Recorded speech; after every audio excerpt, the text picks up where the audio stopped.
오늘 사도행전 같이 공부하겠습니다. 사도행전의 위치가 참 중요합니다. 사도행전이 이제 구약의 모든 역사를 이제 끝낸 거죠. 구약입니다. 창조 시대에서부터 시작해서 하나님의 약속을 이어가면서 구속사를 이어가시는데 결국 예수님의 십자가를 통해서 구약이 됐습니다. 옛 언약이죠. 그래서 옛 언약이 완성이 되고 이제 신약, 이 새 언약이 되었는데 새 언약의 모든 시작점이 이제 예수 그리스도인 거죠. 그래서 복음 시대를 통하여서 마태, 마가, 누가, 요한 네 시각으로 예수님의 입체적인 모습을 이제 보였습니다. 예수님께서 왕으로 오셨을 뿐 아니라 종으로 오셨고 또 완전한 사람으로 완전한 하나님으로 예수님께서 오셨습니다. 그래서 이 땅 가운데 유일한 복음이 되시는 예수님의 복음이 이제 시작이 된 거죠. 그리고 이제 우리는 성령 강림, 약속하신 성령 강림이 이게 오순절 성령 강림인데 성령 강림의 역사는 단순하게 이 모든 시대가 이제부터 성령의 어떤 강림으로 사는 시대로 말하는 것이라기보다 성령 강림은 이 모든 것의 완성을 의미해 주면서 예수님께서 약속하신 성령이 오심으로 모든 것이 성취되는 것을 알리는 사건입니다. 굉장히 중요한 사건인 거죠. 그래서 예수님께서 약속하시고 하나님께서 이미 태초부터 약속하시고 말씀하시고 이루신 모든 것이 성령 강림을 통해서 확증이 되는 겁니다. 부활과 성령 강림인 거죠. 그래서 성령 강림 오순절 사건 통해서 완성이 되고 이 이후 시대가 이제 지금 마지막 때를 살아가는 우리죠. 언제 끝날지 모르는 우리는 2014년을 살아가고 있습니다. 그래서 주님 언제 오실지는 아무도 모르는 거죠. 이렇게 살아가는 이 모든 시간, 여기 성령 강림에서부터 이때까지를 마지막 날이라 그럽니다. 그래서 말세라 그러죠. 마지막 날. 마지막 날이 시작이 됐고 우리는 마지막 날에 살고 있습니다. 마지막 날에 살고 있는데 사도행전의 역할이 뭐냐? 예수님께서 복음으로 오시고 마지막 날 주님께서 세우신 교회를 이어주는 역할을 하는 것이 여기가 이제 사도행전입니다. 연결이 되는 거예요. 그래서 사도행전을 통해서 예수님께서 결국 하시고자 하는 말씀이 무엇인지 그리고 교회 역사가 어떻게 진행되는지 사도행전을 통해서 알게 됩니다. 사도행전 구조 자체가 그렇게 되어 있어요. 예수님께서 제자들에게 말씀하십니다. 자, 사도행전 1장 다시 보시면요. 1장 2절. 그가 택하신 사도들에게 성령으로 명하시고 승천하신 날까지의 일을 기록했다. 이게 먼저 쓴 글이에요. 1절에 보니까 데오빌로요. 내가 먼저 쓴 글에는 이 먼저 쓴 글이 결국 누가복음이죠. 그 누가복음에는 예수님께서 행하시고 가르치시기를 시작하신부터 택하신 사도들에게 성령으로 명하시고 승천하신 날까지의 일을 기록한 거예요. 승천이 누가복음, 이 복음과 사도행전의 연결고리가 되죠. 예수님의 승천이. 그러고 나서 예수님께서 뭐 하셨냐라고 기록해 주는데 예수님께서 3절 끝에 보니까 40일 동안 그들에게 보이시며 하나님 나라의 일을 말씀해 주셨습니다. 예수님께서 복음을 완성하시고 관심 있게 늘 가르치셨던 것은 하나님 나라였던 거죠. 하나님 나라를 이제 가르쳐 주신 거예요. 그러면서 약속하신 것을 기다리라라고 4절에 말씀합니다. 예루살렘을 떠나지 말고 있으라 이거예요. 그랬더니 제자들이 물어보죠. 이스라엘 나라를 회복하심이 이때입니까? 6절에서 물어봅니다. 그때 주님께서 유명하게 7절 때와 시기는 아버지께서 자기의 권한에 두셨다. 이 모든 시간, 하나님의 때, 그리고 흘러가는 시간, 모든 것이 다 하나님, 아버지의 권한에 있다. 그러니 너희가 그것을 알 바 아니고 너희들의 집중은 8절 같이 읽겠습니다. 시작. 오직 성령이 너희에게 임하시면 너희가 권능을 받고 예루살렘과 온 유대와 사마리아와 땅끝까지 이르러 내 증인이 되리라 하시니라. 아멘. 자, 성령이 너에게 임하시면 이 임하시다라는 것이 갑자기 들이닥치는 것을 말하는 거예요. 그러니까 성령이 갑자기 엄습해 오는 겁니다. 적군이 우리가 딱 요새를 싸고 있는 이곳에 갑자기 엄습하는 것처럼 성령이 임한다라는 것은 갑자기 엄습해 오는 거예요. 확 다가오는 겁니다. 그렇게 하면 성령이 주도권을 갖고 계시죠. 성령이 임하시면 너희가 내 증인이 될 것이야. 그런데 예루살렘과 온 유대와 사마리아와 땅끝까지 증인이 될 거야 라고 약속하신 것을 이뤄가시는 것이 사도행전인 거예요. 그래서 1장부터 6장까지 먼저 구조를 보면 1장부터 6장까지는 이런 것을 이제 주님께서 보여주시는 거예요. 교회가 어떻게 탄생이 되고 그리고 교회가 어떻게 집중을 하는지. 그래서 1장, 2장에서 예수님의 승천과 예수님의 승천이죠. 그리고 약속하신 성령이 오시는 겁니다. 그 오순절날 성령이 갑자기 임하심으로 인해서 제자들이 이제 변한 거예요. 자신들이 막 변해야지 해서 훈련받아서 변한 게 아니라 성령이 엄습해 온 겁니다. 갑자기 기다렸는데, 말씀대로 기다렸는데 약속한 성령이 그들을 덮어버린 거죠. 그랬더니 이 사도들을 통해서 교회가 새롭게 출현됩니다. 이 교회라는 단어가 에클레시아거든요. 에클레시아라는 말이 처음으로 탄생이 돼요. 그 전까지는 그냥 믿는 무리, 그리고 믿는 자들, 그리고 아니면 유대교였어요. 근데 유대교로부터 분리가 되고 믿는 자들, 믿는 무리들의 이름이 교회라고 이제 생깁니다. 이 에클레시아라는 말이 바크로 끌어내다, 불러내다라는 뜻이에요. 그러니까 예수님께서 성령 강림 통해서 약속하신 것을 이루고 성령께서 그들을 불러내시는 거죠. 그래서 교회라는 공동체가 시작이 된 겁니다. 그리고 이제 주님께서 말씀하신 대로 이 교회의 출현은 예루살렘과 온 유대에 퍼져요. 온 유대에. 그러니까 자신들이 전도해야지, 막 우리가 가야지, 예수님께서 말씀하신 대로 예루살렘과 온 유대와 사마리아 땅끝까지 가야지라고 시작한 게 아니라 예수님께서 주도적으로 성령을 통해서 끌고 가시는 겁니다. 그래서 1장부터 6장까지 교회가 출현하면서 예루살렘뿐 아니라 온 유대에 소문이 이제 나요. 그러고 나서 이제 7장, 8장에서 누가 등장하냐면 빌립 집사가 등장하죠. 그리고 스데반이 설교함으로 순교당하고 핍박당하면서 흩어지게 됩니다. 빌립 집사를 통해서 결국 보여주는 건 온 예루살렘과 온 유대와 사마리아. 에티오피아 내시도 왔다 갔다 하죠. 그 다음에 갑자기 예수님께서 사마리아에 빌립을 보내시죠. 그래서 성령께서 이끌어 가시는 사역을 보여줍니다. 그래서 빌립이 사마리아에서 전하는 장면을 보여주더니 9장에서 사울이 회심하는 장면이 등장해요. 사울이 다메섹에 사는 예수 믿는 자들을 잡으러 가다가 오히려 거기서 회심을 하죠. 그리고 10장에서 고넬료가 회심하는 사건이 기록이 됩니다. 이방인이었는데 그가 경건한 사람이긴 하지만 이방인이었어요. 근데 그에게도 베드로가 가서 예수를 믿으라고 세례를 줍니다. 이 두 사건이 기록되면서 뭘 준비하느냐? 이방인 선교를 준비하는 거예요. 이방인 선교.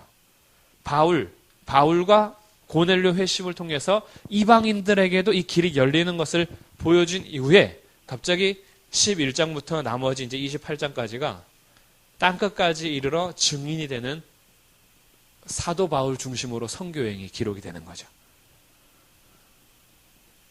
이게 사도행전입니다.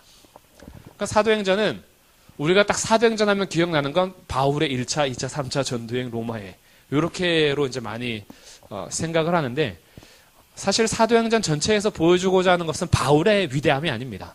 바울의 전도도 아니고 주님께서 보여주시고자 하는 것은 복음이 완성됐다. 그리고 예수님께서 승천하셨어요.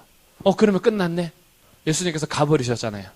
그런데도 불구하고 예수님께서 여전히 통치하시는데 보내신 성령으로 말미암아 제자들을 통하여서 약속하신 대로 땅끝까지 복음이 전파되는 과정을 보여주는 게 사도행전입니다. 그리고 복음이 전파되면서 세워지는 교회들이 출현이 되는 거죠. 이 교회들이 출현되면서 교회들과 믿는 자들에게 편지를 보낸 것이 로마서부터 요한계시록까지의 서신서입니다. 이것이 이제 신약의 마무리예요. 끝이에요. 그리고 이제 그 이후 시대에 여기서 더 플러스 뭐가 있느냐? 없습니다. 이제 주님 오시는 것밖에 안 남았어요. 근데 이제 예수님 승천하신 이후에 이 하나님의 역사를 이해하지 못하면 어떤 일이 발생되느냐? 예수님께서 승천해버리셨잖아요. 그러니까 사람들이 기대하는 건 성령의 충만한 또 다른 메시아를 기다립니다. 그래서 예수가 아직도 있는 거예요. 우리나라에도 있잖아요, 예수님. 예수님 있습니다. 하나님의 교회 안상홍 증인의 안상홍 그분이 재림 예수님이시거든요. 근데 재림 예수님이 우리를 구원 못하고 돌아가셨네? 그래서 그분의 아내, 아마 그 두 번째 부인으로 알고 있는 장길자님이 어머니 하나님이 된 거죠. 그러면서 아버지 하나님이 계시면 어머니 하나님도 계시다. 예, 우리는 막 말도 안 되는 것 같잖아요. 거기 믿는 무리들이 진짜 많습니다. 하나님의 교회 진짜 많아요. 세계에 다 퍼져 있습니다. 우리나라에서 시작한 거예요. 안상홍 증인회니까. 세계 각국에 퍼져 있어요. 선교 진짜 열심히 합니다. 예수님이 올라가셨으니까 또 보내줘야 되는 예수님이 필요한 거예요. 그러니까 자꾸 뭘 기대하게 되냐면 2000년이라는 시간 동안 마지막 날이 계속 진행되니까 우리한테 마지막 날이 아닌 것 같은 거죠. 그래서 계속 성령 충만한 또 다른 누군가를 자꾸 기다려요. 우리 신앙이 이쪽으로 가기 시작합니다. 그래서 계속해서 뭔가 계시를 받거나 환상을 보거나 뭔가 이렇게 우리와 다른 삶을 사는 것 같은 어떤 그 영적인 우리가 말하는 신령한 분이 계셔. 산에서 기도하셨어. 뭐 천사가 내려오셔서 그분을 택하시고 뭐 이런 분들에게 우리 마음을 주죠. 왜냐? 그분을 통해서 또 다른 메시지를 들어야 된다라고 생각하는 거죠. 성경의 흐름과 역사를 알지 못할 때 누구든지 빠질 수 있습니다. 왜냐하면 우리 눈에 보이는 것은 주님이 안 오셔. 약속한 주님이 아직도 안 오셔요. 그리고 여전히 교회는 약해요. 그리고 나도 약해요.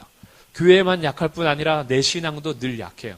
늘 넘어지고 실족하고 진심은 그게 아닌데 내 삶은 진심과 상관없이 살아가고 그러니 나 약한 사람 말고 좀 센 사람이 나를 붙들어 주기를 바라는 거죠.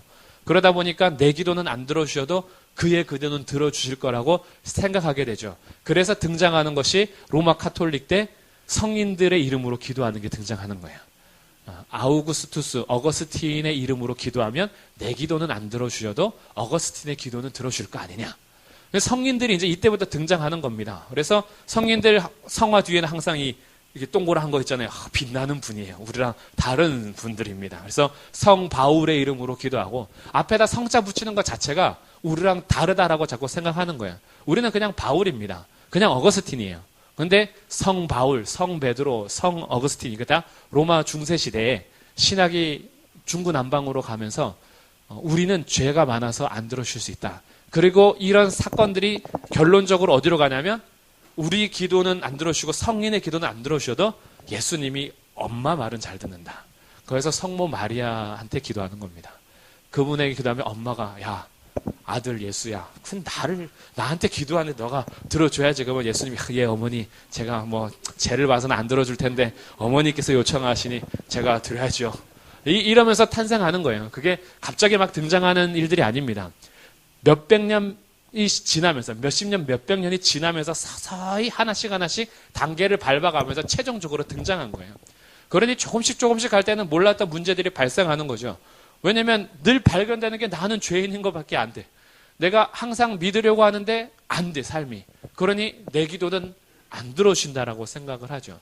그래서 고해 제도도 이제 생기는 거고 신부님한테 고해하면 신부님이 너의 죄를 사했다. 이제 평안을 가지고 가는 겁니다. 여기에서 평안을 느끼지 못한 한 사람이 등장하죠. 루터. 아무리 죄를 사했다 그래도 평안이 안 돼요. 금방 죄 고백하고 뒤돌아서서 가는데 또 음란한 생각이 드네. 또 가서 제가 지금 방금 고백하고 가는데 또 여자 지나가는데 또 음란한 마음이 들었습니다. 계속 왔다 갔다 평안이 안 생기는 거죠.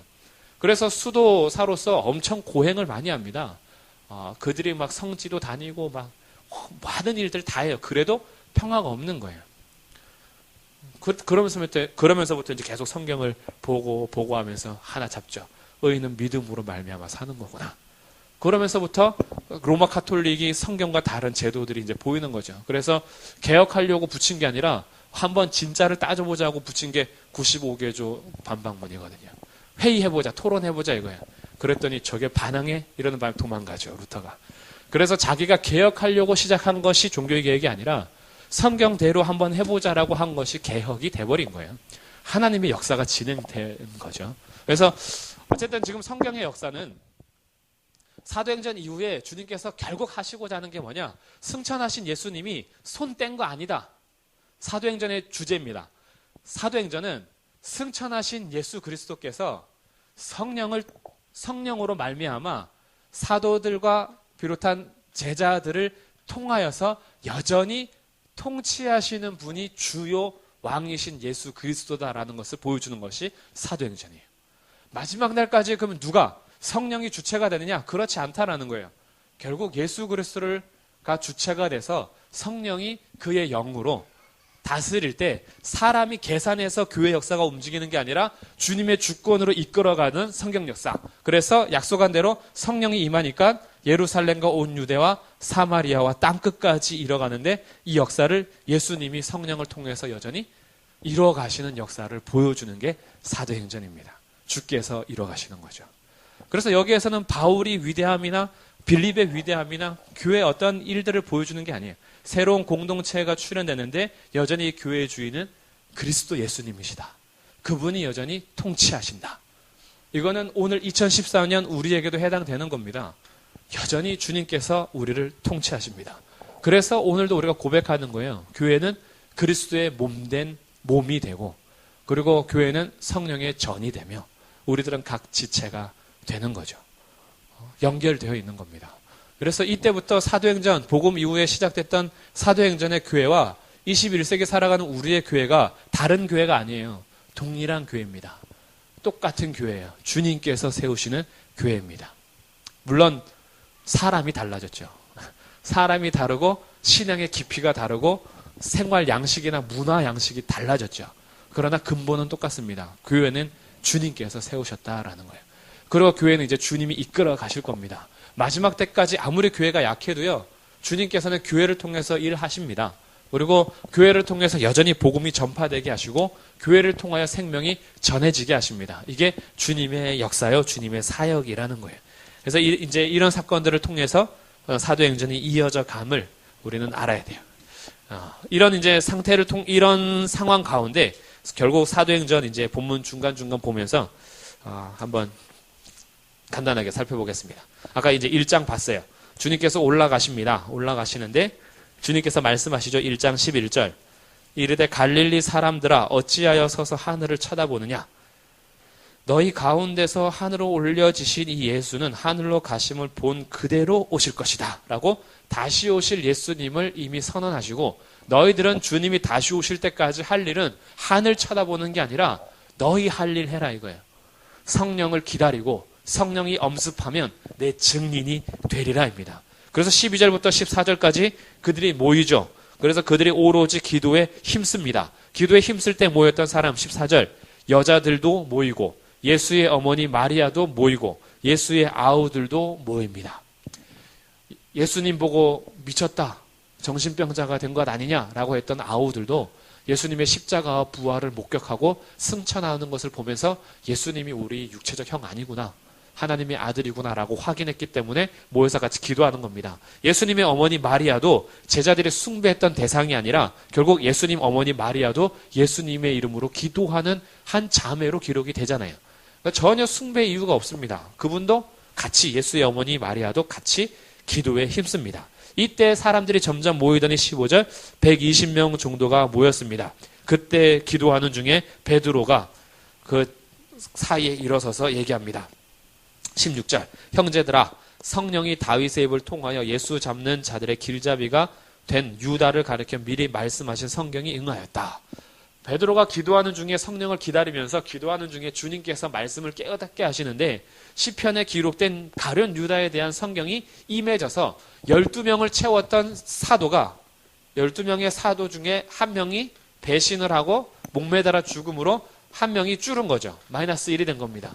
근데 성경에 이미 응해져 있으며 또 시편에 이렇게 기록되어 있는데 20절 시편에 기록하였으되 그의 거처를 황폐하게 하시며 거기 거하는 자가 없게 하소서 하였고 또 일렀으되 그의 직분을 타인이 취하게 하소서라는 말이 있다. 이 직분을 대신할 한 명이 필요하다라는 것을 깨닫고 뽑는 사람이 마띠아가 되는 겁니다. 그래서 26절 제비 뽑아 마띠아를 얻습니다. 그래서 11사도의 수에 다시 들어갑니다. 모자랐던 일을 마띠아가 채워주는 거죠.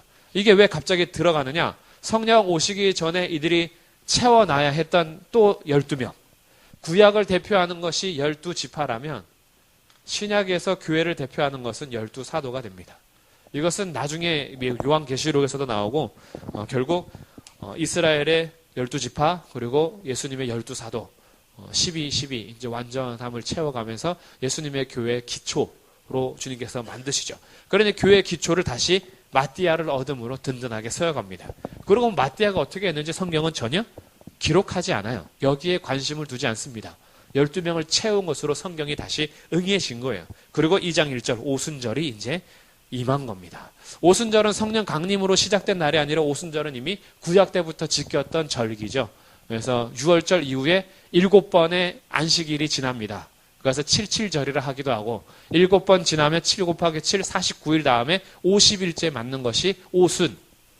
순이 10 단위니까. 그래서 50일의 절기, 그래서 오순절이 이미 있습니다. 그래서 이들도 오순절날 구약의 모임대로 모여 있었어요.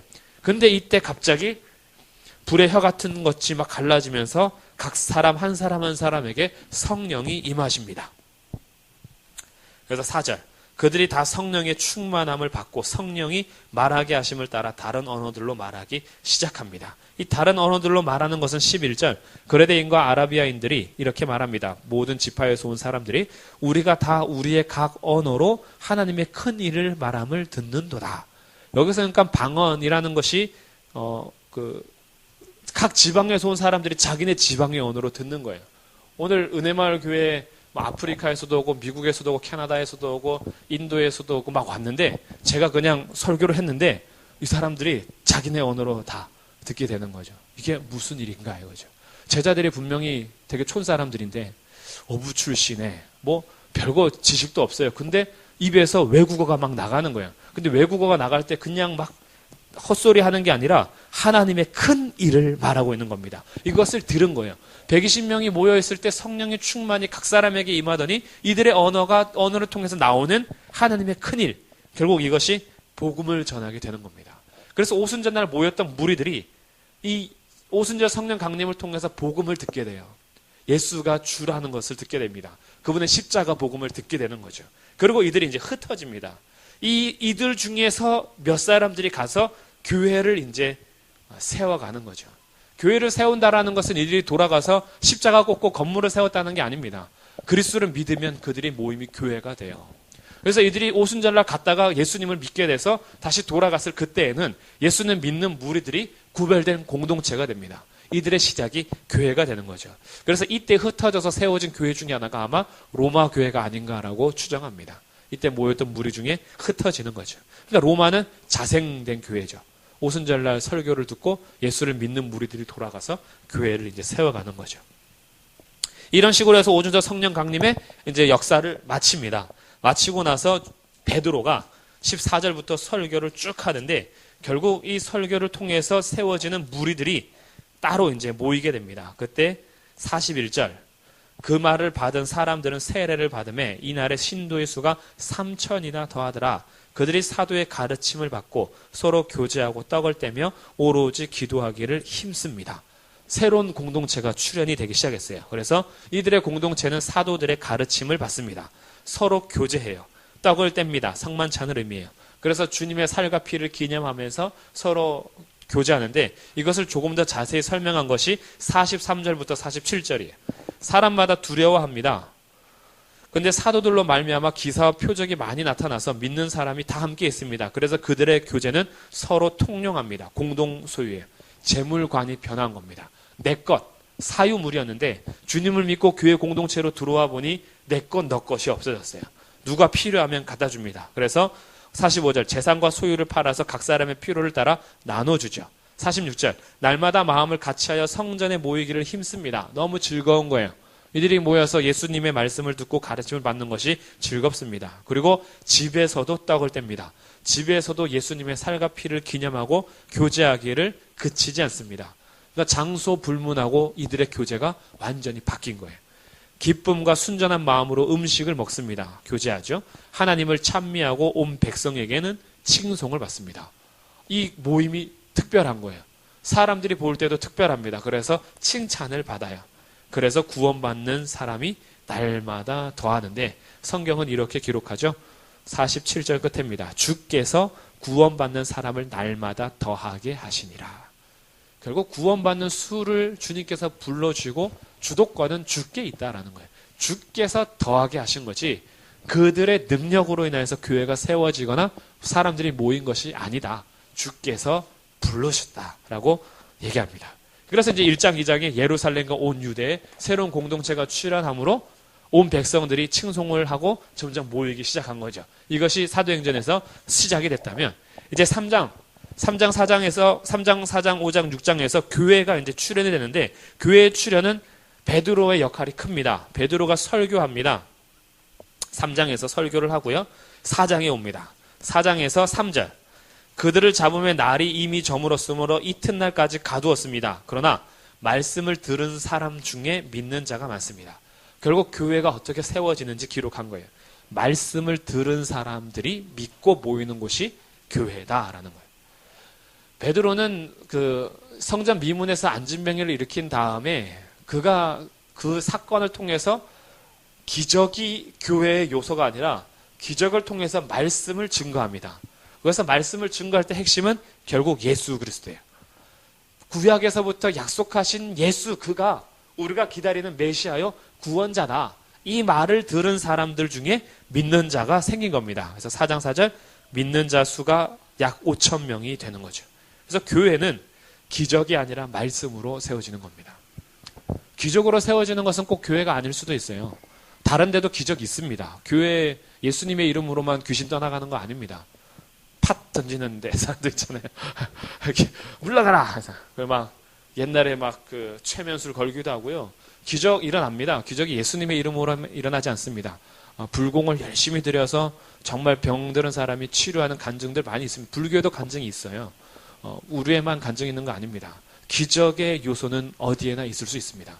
교회는 기적의 요소로 이루어지는 것이 아니라 예수가 그리스도의 주라는 말씀을 듣고 믿는 무리들이 교회 공동체입니다. 그래서 교회는 자체가 달라요. 기적이 없는 게 아니라 기적이 중심이 아닙니다. 말씀이 중심인 거예요. 말씀으로 이 땅에 예수님이 오셨다라는 게 기적입니다. 우리에게 기적의 기준 자체가 달라졌어요. 우리에게 기준은 내 삶의 변화가 아닙니다. 주님이 사람으로 변하셔서 우리 대신 죽으셨다라는 게 기적인 거예요. 그분을 통해서 우리 존재가 바뀐 게 기적입니다. 영영 죽어서 지옥에 갈 멸망받을 백성이 예수님 때문에 하나님 나라 백성 된 거예요. 이게 기적입니다. 그래서 더 이상 우리가 기적을 바라는 것이 아니라 말씀을 믿는 무리들이 결국 교회 공동체가 되는 거죠. 그래서 우리들에게 중요한 건요, 두 주먹 불끈 쥐고 의지와 감정에 따라서 신앙생활하는 게 아니라 내가 믿는 신앙 고백의 내용과 중심이 중요합니다. 내가 무엇을 믿는지, 내가 누구를 믿는지, 내가 믿는 예수님이 누군지, 그게 중요한 거예요. 그래서 사도신경이 중요한 겁니다. 우리의 믿음의 내용들을 축약해놨죠.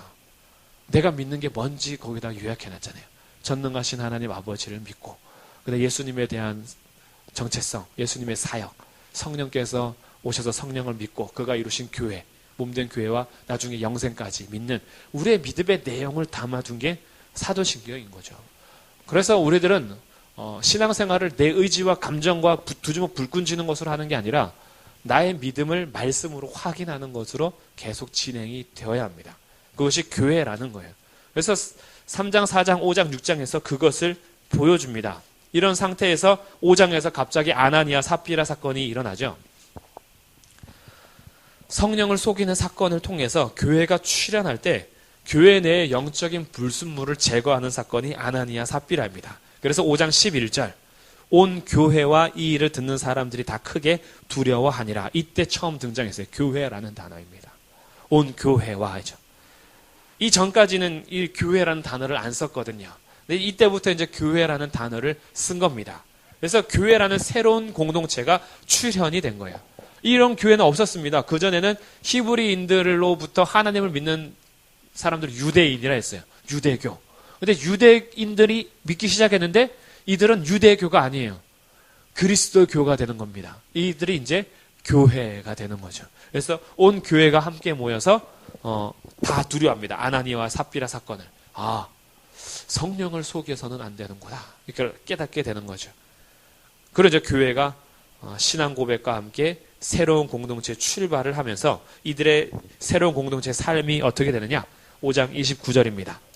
베드로와 사도들이 대답하여 이르되 사람보다 하나님께 순종하는 것이 마땅하니라. 베드로가 복음 전하는 것을 금하라고, 예수님을 전하지 말라고 할 때 새로운 공동체는 이제 선이 분명해지는 거예요. 우리는 하나님의 명령을 따라서 그분 앞에 순종하는 삶을 사는 공동체다.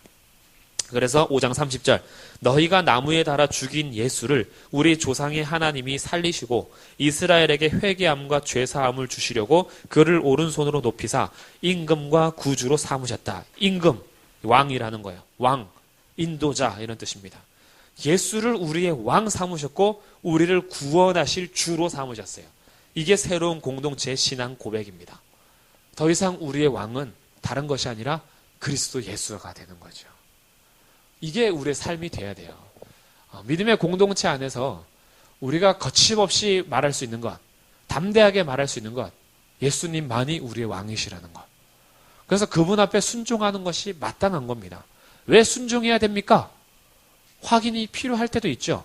그러나 사실 순종에 대해서는 우리가 이해하고 뭔가 확인한 다음에 순종하는 삶이 아니라 왕이시기 때문에 순종하는 겁니다. 이것이 우리가 고백하는 삶의 내용인 거예요. 주님 말씀하시면 내가 나아가리다. 주님께서 노 하시면 나도 노하고 주님께서 예스 하시면 내가 예스 하는 삶. 이 삶을 살아내는 겁니다. 그래서 우리의 삶이 쉽지 않게 지내갈 때 주님께서 결국 우리에게 요구하시는 것은 그 상황 가운데서도 하나님을 의지하고 주님께 순종하는 법을 배워가는 거예요. 이게 이스라엘 백성들에게 허락한 광야였습니다. 광야에서 하나님을 신뢰하고 의지하는 법을 배워서 순종하는 공동체로 만들고자 했던 거죠. 그래서 그들을 통하여서 하나님이 하나님 되시고 많은 백성들이 이스라엘을 통하여서 하나님을 알기를 원했던 겁니다. 그것이 교회입니다. 그래서 교회는 교회만을 위해서 사는 게 아니에요. 우리는 특별한 공동체입니다. 우리 잘 먹고 잘 살자고 모이는 것이 아니라 우리가 그리스도께 충성하고 순종하는 삶을 통해서 하나님을 알지 못하는 자들이 교회로 오게 해야 되는 거죠. 이게 주님께서 이루어 가시는 역사인 겁니다. 근데 우리도 어떻게 보면 선민 사상에 빠져버렸어요.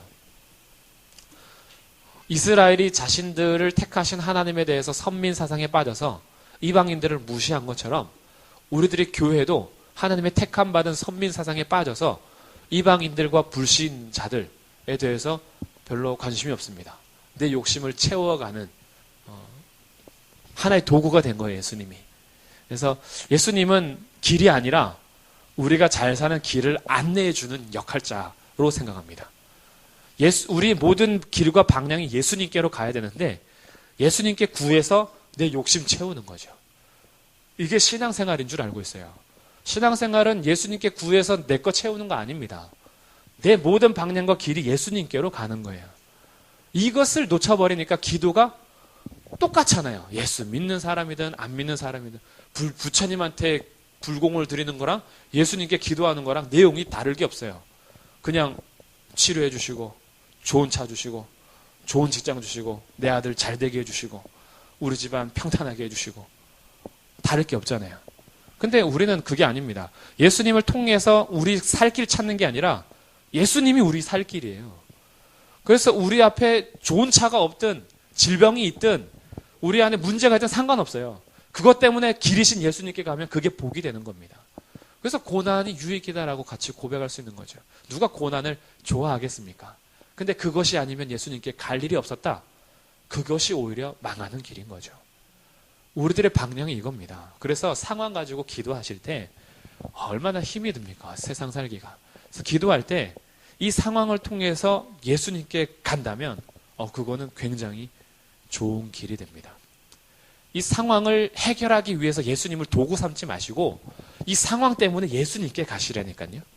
그게 신앙생활인 거예요. 굉장히 차이가 많이 납니다. 예수님 통해서 내 거 이루지 마시고 예수님한테 가셔야 돼요. 내 모든 것이 없어져도 주님께 간다면 모든 것을 얻은 겁니다. 내 모든 것을 가져도 주님께 가지 않으면 다 잃은 거예요. 아무것도 없어요. 예수님이 답입니다. 예수님께로만 가는 거예요. 우리가 이 길을 끝까지 가야 됩니다. 이게 사도행전에서 보여주는 삶인 거예요. 사도들이 도대체 어떻게 그 모든 것을 포기하고 주님을 따라갔을까? 성령께서 엄습하셔서 성령께서 이끌어 가시니까 그 삶이 가능해지는 겁니다. 우리들의 이런 고백들이 주님께서 진심으로 받으시는 거예요. 그래, 너가 삶 속에서 실력이 없지만 그 진심 내가 받고 성령의 충만함을 구할 때 우리가 한 걸음 한 걸음 걷게 되는 겁니다. 이게 교회인 거예요. 교회 삶. 예수님이 왕이시요 예수님이 나의 구주시다. 그리고 32절 우리는 이 일의 증인이다 이거예요. 하나님이 자기에게 순종하는 사람들에게 주신 성령도 그러하니라. 이 일의 증인이 되는 거죠. 그래서 우리의 삶은 이제 바뀌었습니다. 교회의 삶은요, 나를 구하는 삶이 아니라 예수를 구하는 삶이 되는 거예요. 교회의 삶 자체가 다릅니다. 이것으로 인정하지 않고 돌아오지 않는 건 아직 예수님이 주인 아닌 거예요. 요거 굉장히 우리가 돌아봐야 될 문제입니다. 내 인생의 주인이 아직도 나인 것처럼 여기신다면 예수님 앞에 아직 무릎 꿇지 않은 거거든요. 예수님이 우리의 주인 되셔야 됩니다. 주인이시기 때문에 주인이신 겁니다. 예수님이 우리의 왕이십니다. 회개라는 것은 내가 내 인생 주인이었던 삶을 돌이키는 게 회개예요. 내 잘못한 거, 윤리적인 거, 눈물 흘리는 게 아니라. 그래서 하나님이 내 인생의 주인이요, 예수님이 나의 왕이요, 예수님은 나의 주인님이시라는 것을 고백하고 돌이키는 게 회개인 거예요. 그렇기 때문에 믿음은 삶을 요구합니다. 믿음은 철학적인 동의가 아닙니다. 믿음은 삶이 당연히 따라요. 왜냐하면 내 인생의 주인이 바뀌었으니까. 그분 앞에 당연히 무릎을 꿇는 거죠. 그래서 믿음에는 행함이 따라오는 겁니다. 내 행동으로 구원받는 게 아니라.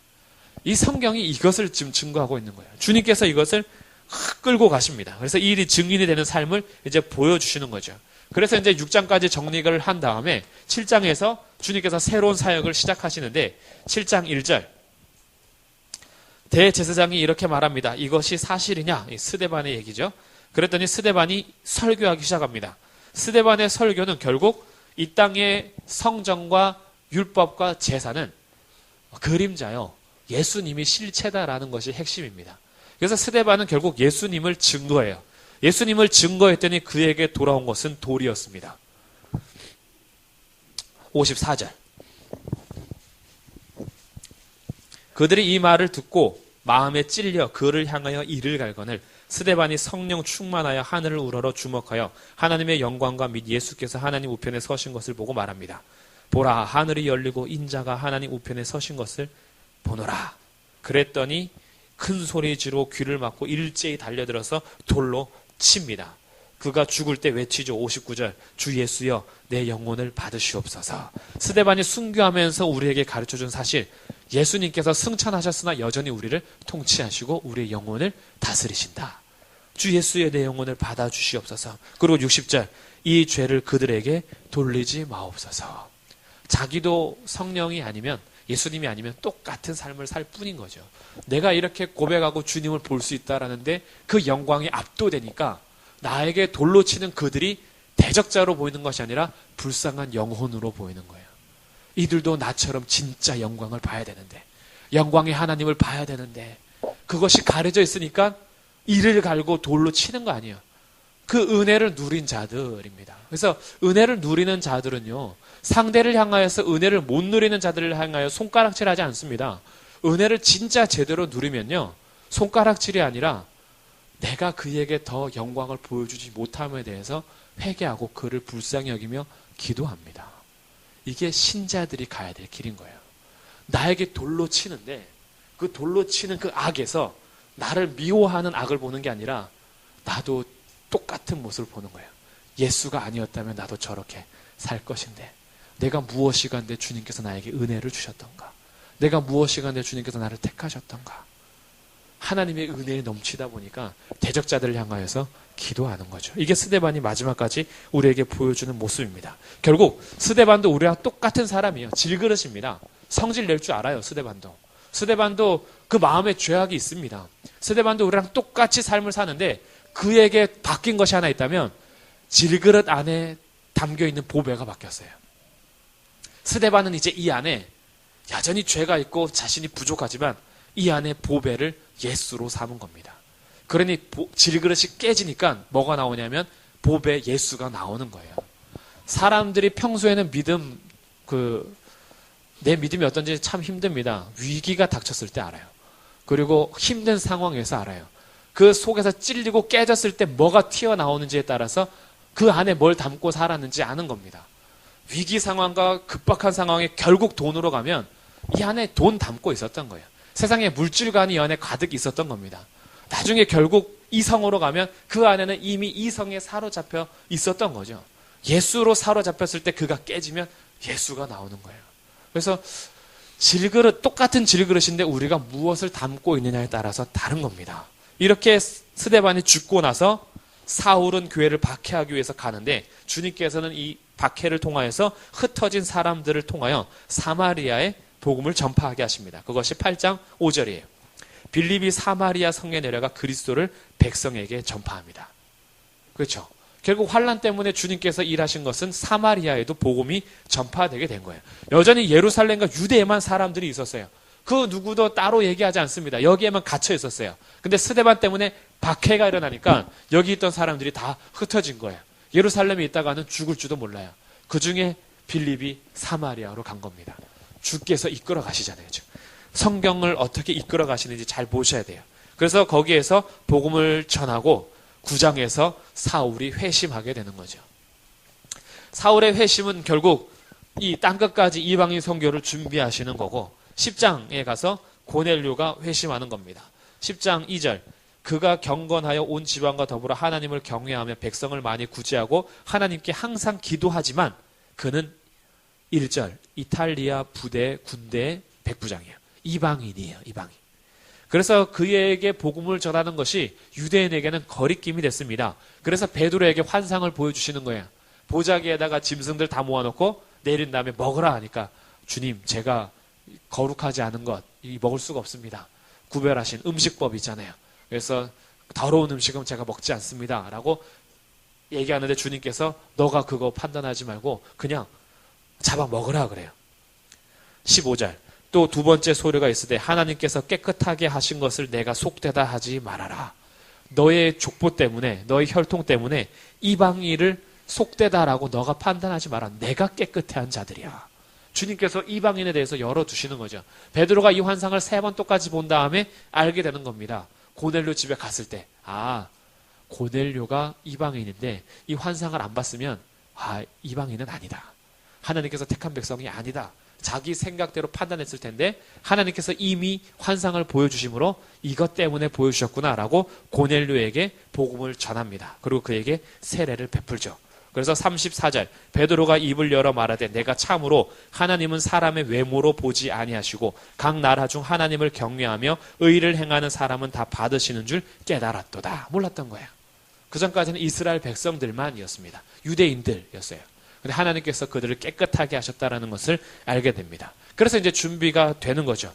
이런 상태에서 결국 스데반의 일로 인해서 흩어졌던 무리 중에 교회가 박해를 받습니다. 12장 그때 헤롯 왕이 손을 들어 교회 중에서 몇 사람을 해하려 합니다. 교회 중에서 몇 사람을 해하려 하는 것과 5절 이에 베드로는 옥에 갇혔고 교회는 그를 위하여 간절히 하나님께 기도합니다. 결국 교회가 뭐가 되냐면 교회가 건물이 아니라 사람이 되는 거예요. 교회 중에서 몇 사람이잖아요. 그리고 교회가 그를 위해서 기도합니다. 하나님께서 이제 자기가 택한 백성들, 예수 믿는 사람들을 교회로 부르신 거예요. 그래서 이제 교회는 곧 믿는 무리들이 됩니다. 우리가 교회인 거예요, 교회.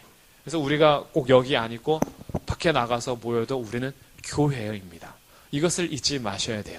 우리가 주일이나 수요일, 금요일에 여기 예배하러 올 때만 교회가 아닙니다. 가정에서도 직장에서도 교회에서요, 교회. 우리 정체성은 바뀌지 않습니다. 주님께서 여기서만 교회로 부르고 여기 밖에 나가면 너는 비교회 이렇게 하지 않습니다. 거기서도 너는 교회. 그래서 우리는 어디 있든지 교회인 거예요. 이제는 우리 부름 자체가 바뀌었습니다. 정체성이 바뀐 거예요. 그래서 이제 교회들로 살아가면서 결국 13장에 주님께서 이제 두 사람을 보내십니다. 두 사람을 보낼 때도 누가 부르시느냐? 2절, 13장 2절. 주를 섬겨 금식할 때에 성령께서 주가 되셔서 내가 불러 시키는 일을 위하여 바나바와 사울을 따로 세우라. 그래서 결국 성령을 통해서 두 사람을 세우는데 바나바하고 사울입니다. 이 두 사람을 보내는 거죠. 그래서 4절, 두 사람이 성령의 보내심을 따라서 1차 선교여행이 시작이 된 거예요. 그래서 교회의 선교는 교회가 회의에서 진행된 것이 아니라 성령께서 시작을 하신 겁니다.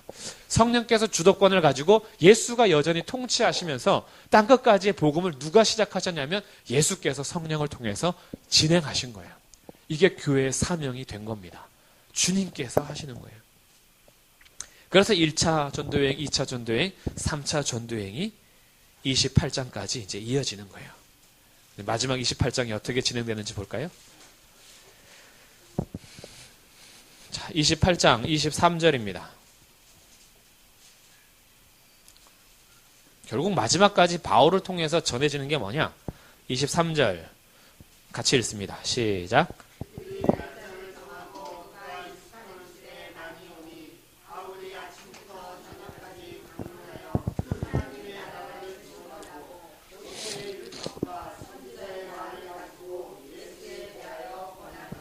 아멘. 자, 바울이 감옥에 갇혀 있는 상태입니다. 그때 아침부터 저녁까지 강론한 것은 내용은 결국 하나님의 나라죠. 예수님께서 승천하시기 전에 예수 제자들에게 가르쳐 주신 것도 하나님의 나라죠. 하나님의 나라를 전파하시고 하나님의 나라를 가르치십니다. 바울이 똑같이 가는 거예요. 바울은 다른 것을 증언할 이유가 없습니다. 예수님께서 우리에게 가르쳐 주신 하나님의 나라를 증언하는 거예요.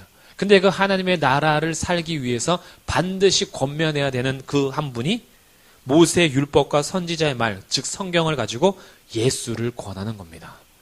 구속받은 백성들이 이루어가야 할 나라, 하나님의 나라인 거예요. 그래서 하나님의 나라가 결국 우리의 중심이 됩니다. 그리고 30절, 바울이 온 이태를 자기 셋집에 머물면서 자기에게 오는 사람을 다 영접하고 하나님의 나라를 전파하죠. 그리고 주 예수 그리스도에 관한 모든 것을 담대하게 거침없이 가르칩니다. 이것이 사도행전의 마지막이에요. 결국 사도행전은 바울의 인생으로 결론 내는 게 아니에요. 거기에 관심 있는 게 아닙니다. 결국 바울이 장렬하게 복음을 전하다가 결국 순교를 당했는데 참수형을 당해서 머리가 3번 통통통 텄는데 거기에 구멍이 생겼는데 그것이 물이 생겨서 세례 주고 지금 성지순례 가면 그렇게 얘기해요. 통통통 튄 곳에 구멍 3개 이렇게. 성경은 그게 관심 없어요. 그게 역사적인 사실이 아니란 얘기가 아니라 성경에 관심 있는 건 바울이 태어나서 죽을 때까지 뭐 했느냐가 있는 게 아니라 주께서 바울을 끌고 뭘 하셨냐가 중요한 거예요. 주께서 승천하셨으나 여전히 주도권을 가지고 계시며 여전히 바울을 통해서 전파되는 건 하나님의 나라요. 증거되는 것도 하나님의 나라요. 그 하나님의 나라를 위해서 증언을 해야 되는 그 유일한 분, 주 예수 그리스도. 그분을 담대하게 거침없이 가르치는 것으로 사도행전이 끝나버리는 거예요. 그리고 주님은 이제 다시 오실 겁니다. 그럼 교회가 마지막 때까지 해야 할 일이 뭘까요? 교회는 이 땅에서의 잘 먹고 잘 사는 것을 가르치는 공동체가 아닙니다. 우리가 사는 세상에서 하나님의 나라를 이루는 삶을 살 것을 가르치는 거예요. 그래서 여기에서 우리 문제를 해결받는 것이 초점이 아닙니다. 그 문제 속에서 하나님의 나라를 이루는 것이 초점인 거예요. 그렇기 때문에 우리가 담대해야 됩니다. 그리고 우리는 거침없어야 돼요. 그리고 우리는 굉장히 전투적인 자세를 가져야 합니다. 여기는 학생들을 교육하는 학교가 아닙니다. 군사를 길러내는 군사훈련소입니다. 주님의 군사들을 만들어내는 곳이에요. 여기서 자꾸 위로만 받고 격려만 받으려고 하지 마십시오. 도전을 받고 세상에서 살아내셔야 됩니다. 우리들은 여기에서 좋은 말씀 듣고 은혜 받으려고 하는 게 아닙니다. 은혜를 받고 세상에서 군사로 살아가게 하는 게 목적인 거예요. 우리의 입에서 하나님의 나라가 증거가 돼야 되고 우리의 삶을 통해서 하나님의 나라의 삶이 진행이 돼야 되며 우리를 통해서 주 예수 그리스도에 대한 것이 모든 것이 전파되고 가르쳐야 되며 거침없이 나와야 합니다. 왜냐하면 하나님의 나라를 이루는 오직 한 분이 예수 그리스도이기 때문에 그래요. 우리의 도덕적인 것으로 윤리적인 것으로 사회적인 운동으로 교회와 하나님의 나라를 이뤄가는 것 아닙니다. 거기에서 함정에 빠지시면 안 돼요. 오늘날 교회가 윤리적으로 정말 타락했습니다. 실종됐어요. 윤리가 실종되어 있는데 우리의 회복은 윤리를 회복하는 것으로 가지 않습니다. 사회에 돌아봐야 될 거 많습니다. 소외된 분들 많이 돌봐야 됩니다. 그리고 약자들 많이 품어줘야 됩니다. 교회는 그러나 그것으로 이뤄가는 것이 아닙니다. 교회는 복음으로 이뤄가는 거예요. 약자들을 돌보고 소외자들을 품는 건 복음 안에서 이루어지는 하나님의 나라인 거지 예수 없이 사회운동한다라고 해서 교회와 하나님의 나라가 이루어지는 건 아닙니다. 순서가 바뀌면 안 돼요. 하나님의 나라를 이루려면 당연히 약자와 소외자를 돌볼 수밖에 없습니다. 이거는 교회가 복지를 통해서 전도하려고 수단으로 하는 거 아닙니다. 사회복지는요, 우리가 수단으로서 그들을 구원하기 위해서 하는 게 아니라 구원받은 자로서 당연히 해야 되는 게 사회복지입니다. 사회복지로 하나님 나라 이루려고 하는 게 아닌 거예요. 이거 반드시 잡아야 됩니다. 교회는요, 예수 그리스도만 이루어가시는 공동체요. 예수 그리스도께서 이루어가시는 예수 그리스도만이 이루어가실 수 있는 것이 하나님의 나라입니다. 그래서 하나님의 나라 안에서 예수님께 복종하는 자들이 세상의 가치로 사람을 평가하지 않고 복음으로 그들을 사랑하고 품어주고 용서하고 화해하고 돌보는 겁니다. 그래서 그들이 불신자라고 해서 그렇게 구제해주고 그렇게 돌봐줬는데 교회에 안 나온다라고 해서 삐질 이유가 없는 거예요. 우리들은 그 목적으로 한 게 아닙니다. 하나님 나라 백성이기 때문에 당연히 한 거고요. 그들이 돌아온다면 그것은 주께서 하신 겁니다. 주님께서 그 영혼을 더하게 하시는 거지 우리가 뭘 했기 때문에 돌아오는 게 아닌 거예요. 그래서 복음 전파는요. 우리가 당연히 마지막 날까지 해야 되는 겁니다. 거침없이 하나님의 나라를 전파하고 예수를 증언하는 겁니다. 그러나 우리가 그 했다라고 해서 결과가 다 따라오진 않습니다. 열매를 맺으시는 분은 오직 하나님이십니다. 그리고 우리들은 하나님의 나라 백성으로서 살아야 돼요. 그 하나님의 나라 백성으로서 사는 게 세상의 관점으로 교회를 이루는 것이 아니라 오직 주의 말씀에 순종함으로 서로를 돌보면서 그렇게 하나님의 나라를 이루어가는 것입니다. 교회가 참 중요합니다. 마지막 때까지 정말 중요합니다. 마지막 때까지 정말 힘들고 어려운 일이 있어도 결코 포기해서는 안 되는 것이 교회입니다. 주님께서 우리를 포기하지 않으십니다. 그래서 어렵고 힘들 때에도 담대하십시오. 주 예수님을 믿는 믿음으로 더욱더 굳건히 서십시오. 하나님께서 그 나라를 이루어 가실 것입니다. 기도하겠습니다. 하나님 은혜 감사합니다. 주님께서 시작하시고 주님께서 맺어가는 나라, 그 나라 안에 저희들 허락해 주시니 감사합니다. 저희들이 하나님의 나라 안에 살면서 주님의 나라에 관심이 없을 때가 참 많이 있습니다. 다시 우리의 마음을 돌이키고 주님의 나라를 전파하며 주 예수 그리스도를 증거하면서 예수님을 통하여서 이루어가는 하나님의 나라를 저희가 함께 이루어갈 수 있도록 은혜를 베풀어 주옵소서. 마지막 때까지 주님 다시 오실 그날까지 믿음으로 인하여서 박해가 오고 환란이 닥친다 해도 우리는 하나님을 의지하는 법을 배워가게 하시고 하나님을 신뢰하며 더욱더 주님 편에 서도록 주님께서 우리를 붙잡아 주옵소서. 예수 그리스도의 이름으로 기도드립니다. 아멘.